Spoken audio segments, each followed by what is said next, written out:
Olá, meus amigos, minhas amigas, sejam bem-vindos ao nosso IGCast, o podcast da Abralimp. Estamos no terceiro dia do nosso evento e hoje eu tenho a honra, de trazer Ricardo Vaccaro, ele que é conselheiro vitalício da Abralimp, foi o presidente permaneceu mais tempo na associação durante 7 anos, um parceiro, um amigo de longa data. Ricardo, obrigado por você ter vindo. Prazer, Ernesto, eu que agradeço o convite, é uma Legal. honra estar aqui com você. Muito bom, vamos lá. 1986. Quanto tempo, hein? A DPL, Associação Nacional dos Distribuidores de Produtos de Limpeza, de Higiene e Limpeza do Estado de São Paulo. Como é que surgiu isso, Ricardo? Você que foi Fui um dos, mentor, né? Ninguém faz nada sozinho, né? Fui um 12 e me orgulho muito dessa história. E 86 vamos lembrar, Plano Real. Plano Real inviabilizou as cadeias produtivas com congelamento de preço. Que Plano Real? Plano cruzado. Olha só, né? Já foi tanto plano no Brasil. Quem está no Brasil, você precisa ficar ligado e não induzir o pessoal a erro. Uhum. Plano cruzado, congelamento de preço, fiscais do Sarney. E nós da distribuição de produtos de limpeza, já éramos muitos no Brasil, muitos em São Paulo. Tem ideia de quantos eram? Você lembra? Eu vou te dar esses números, mas eram pelo mais de 400 no estado de São Paulo que ficaram inviabilizados com o congelamento de preço. Fomos na Sunab ver se a gente conseguia, porque congelaram pelo preço do supermercado. Uhum. E o negócio desapareceu do dia para a noite. Então, nós começamos a procurar uns aos outros, falar, bom, e agora? E fomos nos juntando para ter uma pauta para reivindicar a viabilidade desse segmento de maneira independente, não existia nada. Os empresários não se conversavam, não se conheciam. A gente falava, um amigo que falava com o outro, na primeira reunião apareceram dezenas. Fizemos uma reunião com meia dúzia que se conheciam, na segunda tinham dezenas e passou da centena. Feito isso, o plano desmoronando a gente viu que o plano foi, mas esse movimento fica. E aí em novembro de 86 a gente já estava maduro o suficiente para fundar uma entidade que nos representasse, não só para falar de congelamento de preço, mas o poder público é muito poderoso, clientes, fornecedores, a gente precisava de uma interlocução institucional. Uhum. E nos juntamos, e na primeira ata de fundação da DPL, 80 signatários fundaram, 200 participaram do movimento, mas 80 assinaram e ficaram membros da DPL na primeira ata de fundação. No livro da Abralimp, a história da Abralimp, está lá a ata, né? Então foi uma história muito bonita. O Clube Paineiras do Morumbi foi a reunião que fundou em novembro legal. de 86. Virada de chave. Primeira IGExpo ou IGCOM na época, 89. Então, essa é uma história curiosa também. Como nós éramos muito pequenos e não sabíamos muito. A gente sabia que ia ter uma feira e sabia que ia ter um congresso, conferência e tal. E olha a coincidência, a palavra convenção, conferência e congresso, todas começam da mesma forma. Então a gente batizou de IGCOM, que na verdade era uma convenção. Que a gente já sabia que de convenção ia virar congresso e conferência. Então o primeiro IGCOM foi feito em 89, foi maravilhoso. E a feira dos patrocinadores que tinham direito a expor os seus produtos, eram meia dúzia ou 8 no primeiro evento, nasceu a IGExpo, que a gente está vendo hoje, desses anos todos depois, que alegria ver o tamanho, a importância, o afluxo de gente da cadeia produtiva como um todo. Então ver essa história do começo até hoje me enche de orgulho, muito bonito ver isso. A DPL e a Abralimp em 1995, por que virou houve essa mudança? Virou porque tinha que virar mesmo, viu, Ernesto? Você sabe, eu particularmente tenho um conceito que é muito caro para mim, para a nossa empresa RL, para a Alia hoje, que é a nossa rede, que é o conceito da interdependência. Não existe, ninguém é independente. Imagina um distribuidor que não produz nada, ele distribui, agrega valor, obviamente, e vende para um consumidor final. Muitas vezes, cujo fabricante é muito maior e o consumidor é muito maior. Nesse conceito de interdependência, a gente está vendo o que está acontecendo com as cadeias produtivas hoje, disruptivas, problema de abastecimento e tal. Mas na época a gente percebia que só fazia sentido, o setor só iria evoluir se ele conjugasse toda a cadeia produtiva, toda a cadeia de valor da limpeza. E começasse nos fabricantes de matéria-prima, nos transformadores, fabricantes, nos distribuidores, prestadores de serviço e clientes. E aí a gente montou uma comissão de apoio ao desenvolvimento do setor, que foi o embrião da Abralimp, na verdade, onde a gente colocava todos os representantes da cadeia e discutir os problemas da cadeia, não dos distribuidores, que eram problemas de todos. Isso ficou maior que a própria DPL e, na verdade, esse movimento culminou em transformar a DPL na Abralimp do jeito que você conhece hoje. E ela nasceu também, acho que um comentário rápido, é que ela já tinha uma modernidade no sistema de governança, que eu tenho muito orgulho disso também. Ela sofreu pequenas transformações, Sim. mas para que funcionasse, a gente botou representante de todos, elege cada membro da cadeia, cada parte da cadeia produtiva elege um representante, há uma rotatividade. São as câmaras setoriais hoje. Hoje são as câmaras setoriais. E tem poder político, e tem voz. Isso faz a grandeza da governança de um segmento complexo, como são todas as cadeias produtivas, pode ser, às vezes, de uma maneira mais ampla. Mais ampla, né?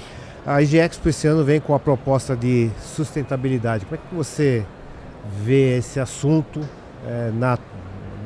dentro da feira e para o mercado de uma forma geral?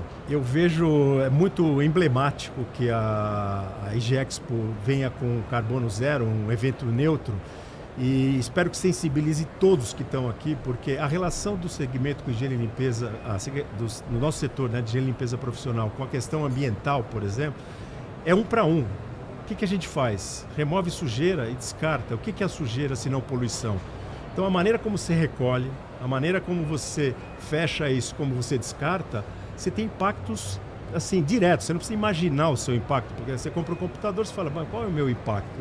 Mas quando você faz higiene e limpeza, Sim. é direto. Sim. Então, essa relevância do tema para o setor, eu espero que com essa coisa promocional do evento neutro, sensibilize todos, porque nós estamos com a tal da agenda ASG agora. Eu ia te perguntar sobre isso. Agora que está batendo na porta das empresas todas do mundo inteiro, frente ao grande desafio que é a questão ambiental, a subida da temperatura, subir 2 graus. A gente está vendo ontem tufão em Santa Catarina. Isso não existia. Você pode acreditar se é efeito do homem ou não, é irrelevante, mas é efeito do aquecimento global. Sim. Quer dizer, não é nada irrelevante, mas se você acredita ou não, o efeito está aí. Então, juntarmos todos, os cidadãos quando consomem, as empresas no seu impacto, né, em relação ao tema da sustentabilidade.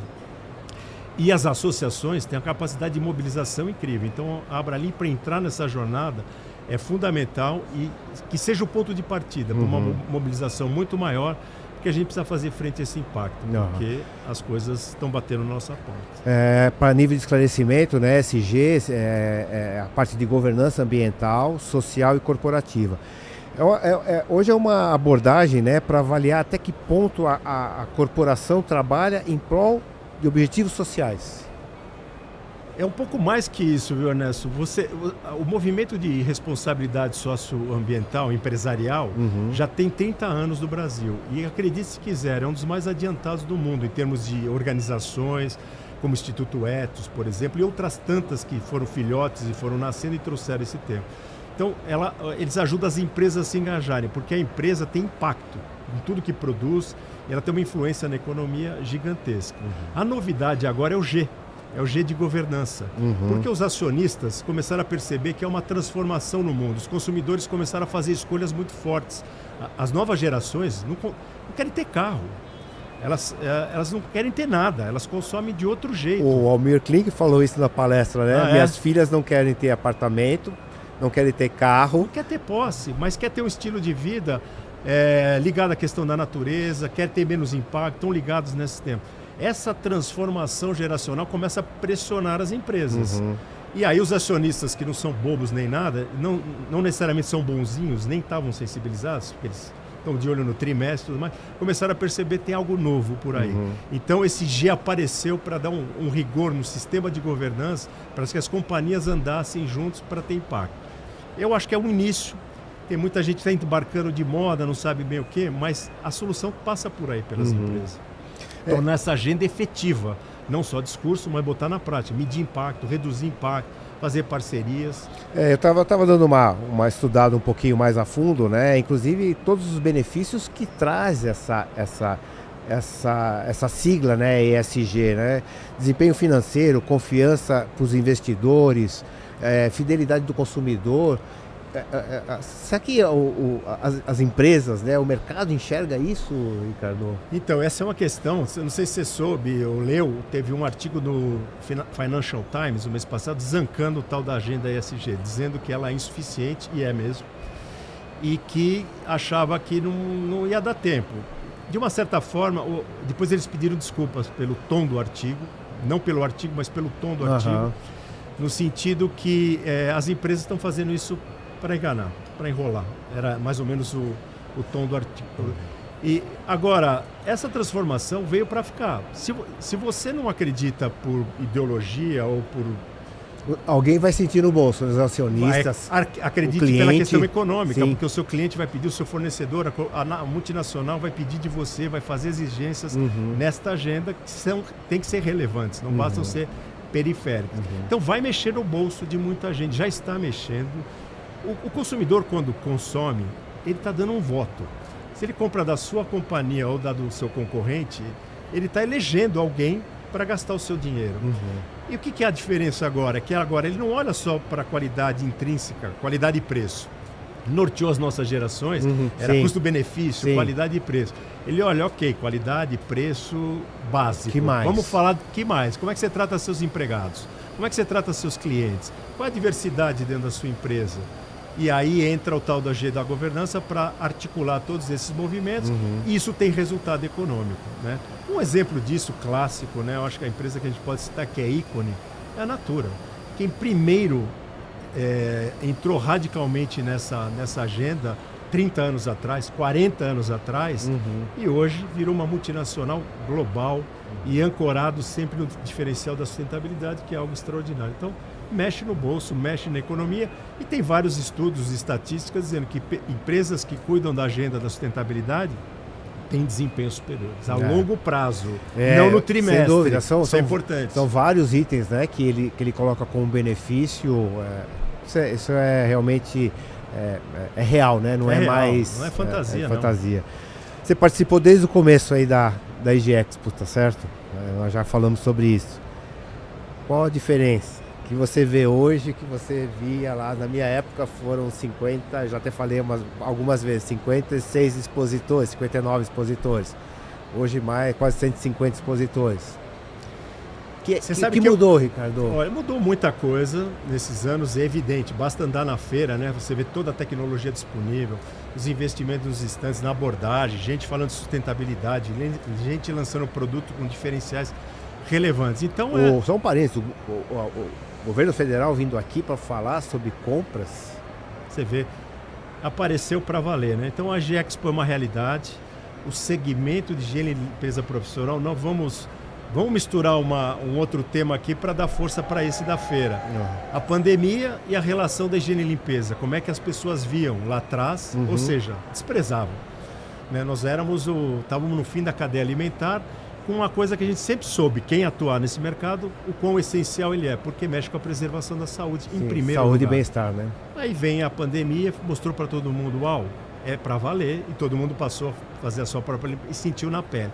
Então o que eu sinto hoje é primeiro um tremendo orgulho de ver isso, da feira ter o tamanho, a beleza, a importância que a gente sonhava em 89. O que eu fico triste é que demorou muito. Eu fico triste porque demorou muito. Eu queria ver isso 30 anos atrás. Que bom que chegou esse dia. Que bom que chegou esse dia. Qual a expectativa que você tem para o futuro com relação a esse nosso mercado, Ricardo? Eu vejo um futuro promissor, mas eu não queria falar de uma maneira vaga, otimista. Nossa, o futuro nos pertence, a pandemia mostrou, porque isso, por exemplo, não acredito, porque as pessoas tendem a voltar ao que era antes. Então, vai ter um legado? Claro, não vai ser pelo pico, né? A limpeza, a importância da sanitização da superfície, chegou lá em cima. Não vai ser aquilo, porque era histeria também. E ela vai ficar no patamar importante, como mostrou a gripe aviária, a gripe suína, sempre o patamar que ficou era superior ao anterior e também vai ficar. Mas o que eu quero dizer para você, Ernesto, é que depende da gente. Depende da gente manter esse legado e essa importância e fazer por merecer, levando as melhores tecnologias. Né? E isso está aqui, né? Isso está aqui, é levar isso para o mercado, é educar o consumidor, é manter vivo na memória dele que, olha, lembra daquilo? Não vamos deixar acontecer de novo, a gente pode ser preventivo, nós somos preventivos, na verdade.